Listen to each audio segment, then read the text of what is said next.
Bu Ketua yang saya hormati, Bapak Silakan. Ibu narasumber yang kami banggakan dan sangat kami hormati, izinkan saya mencoba menanggapi beberapa hal yang tadi sudah disampaikan. Saya merangkum dari beberapa pernyataan yang disampaikan, meskipun tidak dalam satu suara yang sama, saya melihat bahwa kepentingan kita terkait dengan keberadaan guru honorer untuk kemudian menjadi guru atau menjadi ASN adalah perlu dilengkapi dengan beberapa hal data yang sangat penting. Yang pertama adalah secara detail harus diketahui seberapa besar sebenarnya kebutuhan guru kita. Nah, bagaimana kalau betul kita akan mengangkat guru P3K ini seandainya tidak melalui seleksi di luar permasalahan mengenai bahwa hal itu tidak sesuai dengan peraturan perundangan. Jadi kalau nanti kita lalui proses penerimaan guru honorer menjadi P3K itu tanpa seleksi, apa yang akan sangat terpengaruh dalam dunia pendidikan? Karena menurut hemat saya, kalau memang bisa tidak ada pengaruh sama sekali terhadap dunia pendidikan kita, kualitas dan yang lain sebagainya, karena pengabdian para guru ini juga sudah cukup tinggi, karena sudah berpuluh tahun menjadi guru, maka mungkin ya kita loloskan saja, tidak perlu pakai seleksi. Kalau sekiranya memang itu tidak akan punya dampak besar terhadap dunia pendidikan kita di masa mendatang. Saya kira saya hanya ingin memperjelas mengenai hal itu karena sebagian mengatakan setuju untuk seleksi, tetapi ada juga yang beliau-beliau ada juga yang mengatakan bahwa perlu penghargaan terhadap mereka yang sudah bekerja lama menjadi guru honorer. Saya kira itu saja Bu Baik, Ketua, terima kasih. Matur oke. Terima kasih Bu Esti. Silakan. Ya, baik. Bismillahirrahmanirrahim. Assalamualaikum warahmatullahi wabarakatuh. Yang kami hormati Ibu Ketua yang selalu semangat 45 kalau memimpin jalannya sidang, semangat terus pokoknya. Dan juga kepada seluruh Bapak-Bapak, Ibu-Ibu anggota Komisi 10, baik yang hadir fisik maupun virtual, serta seluruh narasumber yang sangat luar biasa sekali atas penyampaian-penyampaian yang sebenarnya ini benar-benar bekal untuk kita semua sebagai khususnya yang Panja GTK ini ya, karena tadi masukannya luar biasa sekali. Dan juga sedikit menanggapi apa yang tadi disampaikan beberapa narasumber, saya sangat setuju sekali bahwa sebenarnya permasalahannya itu adalah ada di penyebaran guru yang tidak merata. Bahwa sebenarnya dari data yang saya punya, rasio guru dan siswa itu sebenarnya juga jomplang, 18/22, dan itu pun berbasis dengan jumlah sekolah yang ada. Terkait masalah pengangkatan gitu ya, guru honorer menjadi ASN. Ya, tadi yang seperti dibilang Bapak Ibu sebelumnya juga bahwa ini juga bukan hanya sekedar pengangkatan gitu, bahkan masih ada yang pro kontra, ini baiknya tetap dites atau tidak dites gitu ya. Tapi kalau menurut kacamata saya sih seharusnya pemerintah Kemendikbud tetap setidak-tidaknya harus mempertimbangkan dari sisi usia serta dari masa baktinya gitu ya, agar kayak misalkan masa bakti yang 10 tahun ke atas dengan umur mereka yang minimal 35 tahun, mungkin memang kita sebijaknya bisa memberikan jalur afirmasi yang memang jalur afirmasi tersebut tentu harus tetap kita kawal begitu, karena gimana pun menurut saya pengabdian mereka tuh butuhlah diapresiasi begitu. Jadi mungkin itu saja pimpinan, pas 3 menit apa yang bisa saya sampaikan, lebih kurang mohon maaf. Wabillahi taufiq wal hidayah. Wassalamualaikum warahmatullahi wabarakatuh. Waalaikumsalam. Terima kasih Mbak Rati. Selanjutnya kami berikan kesempatan kepada teman-teman dari PKB. Ya Bu. Andi. Ya, Wong Solo apa kabar? Solo Bersih. Kabar bagus Bu. Baik Bu, saya menggunakan kesempatan 2 menit ini. Assalamualaikum warahmatullahi wabarakatuh. Ibu pimpinan, bapak-bapak yang hadir di ruangan dan di Zoom, serta bapak-bapak narasumber. Saya pikir apa yang disampaikan tadi oleh para narasumber, para begawan pendidikan tadi, sesuatu yang sangat bermakna dengan apa yang kita kerjakan selama ini.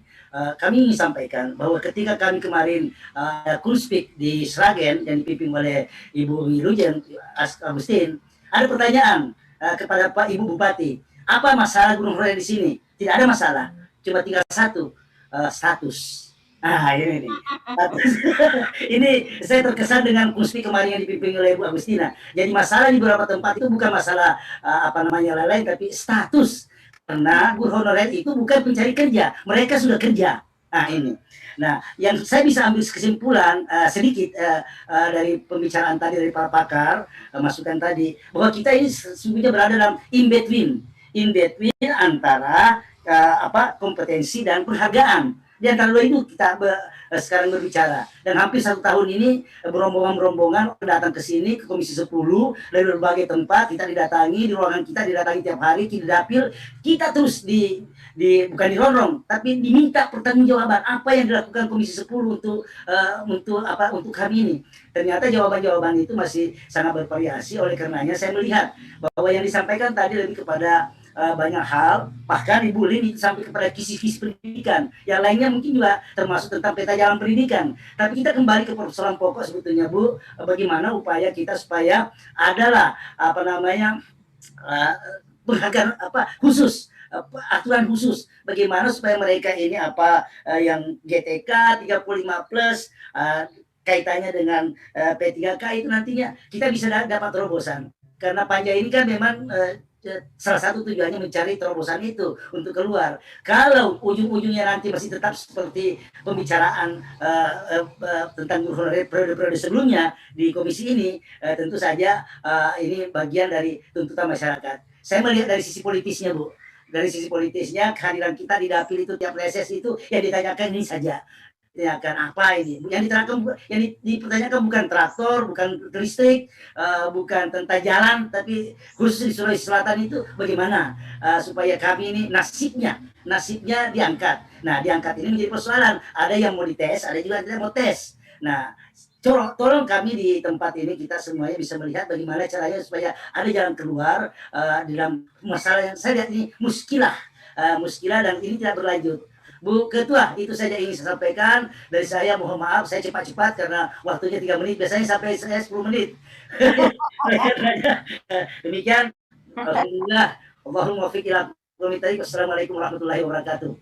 Waalaikumsalam warahmatullahi wabarakatuh. Terima kasih Pak Andi. Pak Andi ini wong Solo, Pak. Solois. Prof. Zainuddin Maliki.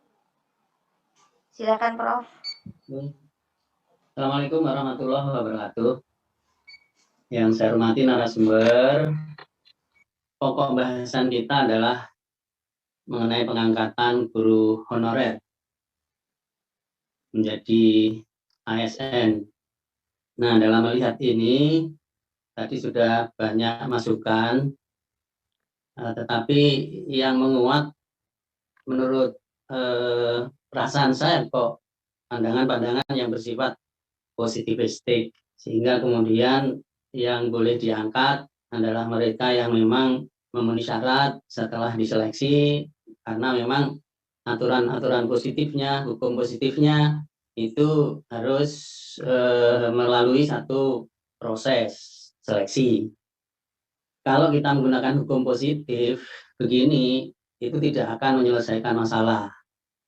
Maka kita harus bergeser ke era non-positivistik. Oleh karena itu kita bisa menerima kehadiran Mas Nadiem yang tidak linier, tetapi bisa jadi Menteri Pendidikan. Itu juga karena kita berpikir non-positivistik. Kalau positivistik itu dianggap janggal, tidak punya pengalaman pendidikan, tetapi menjadi Menteri Pendidikan. Oleh karena itu kita juga jangan berpikir positivistik, karena kalau berpikir positivistik maka janggal mengangkat honorer tidak punya kompetensi.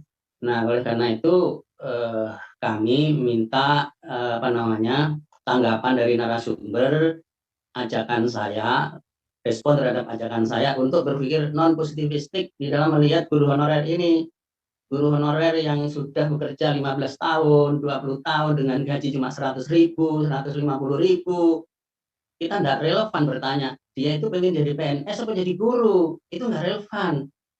15 tahun dia menjadi guru, itu sudah menjadi passion dia, itu sudah menjadi kepribadian dia.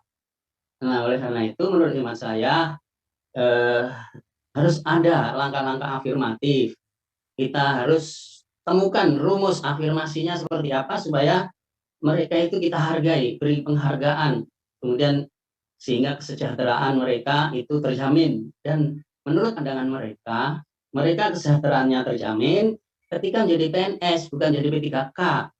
Nah, kecuali kemudian kita bisa menawarkan alternatif lain yang kemudian bisa mensejahterakan, memberikan kesejahteraan kepada guru honorer. Ini poin pertama. Itu saya ingin membaca Ki Hajar Dewantoro, Bu Inalim, saya kok mengajak untuk melihat secara lebih komprehensif karena prinsipnya Ki Hajar itu ada 3, bukan hanya ing asrosung tulodo, tetapi juga ing madya mangunkarso, tut wuri handayani. Ini ketiga-tiganya harus kita baca sebagai satu kesatuan. Artinya apa? Ki Hajar itu ingin melihat siswa itu sebagai subjek gitu. Subjek tidak hanya di guru tetapi juga siswa. Kalau ingat sosum tulodo itu guru bisa harus lebih pintar dari muridnya. Padahal menurut Ki Hajar Dewantoro, guru bisa saja tidak lebih pintar dari muridnya. Oleh karena itu guru bisa berada di belakang tut wuri handayani, bisa jadi ketinggalan ilmunya, tapi guru harus bisa memberikan motivasi tut wuri handayani. Jadi kita melihat Ki Hajar dari 3 prinsip, jangan hanya diambil satu saja. Terima kasih. Assalamualaikum warahmatullahi wabarakatuh. Ya, Assalamualaikum warahmatullahi wabarakatuh. Bu Agustina yang saya muliakan beserta seluruh anggota Komisi 10, para narasumber yang sangat luar biasa karena memang kami ini politisi kan ilmunya generalis ya. Kalau hari ini spesialis dan spesialis ini luar biasa.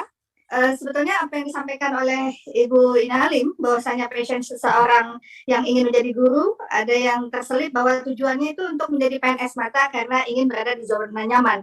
Nah, ini sebetulnya bukan hanya guru, tapi hampir seluruh masyarakat Indonesia mindsetnya masih dia harus menjadi PNS, terutama yang di daerah-daerah, dan karena memang ada pensiun dan sebagainya. Bahkan ada yang tidak boleh menikah ketika dia calonnya itu bukan PNS gitu. Nah, ini menjadi persoalan yang sangat luar biasa di Indonesia ini. Dan persoalan hari ini guru kan seperti guru honorer ini kayak buah malakama gitu, karena memang moratorium kepegawaian yang terjadi di Indonesia sudah cukup lama dan mereka menunggu cukup lama.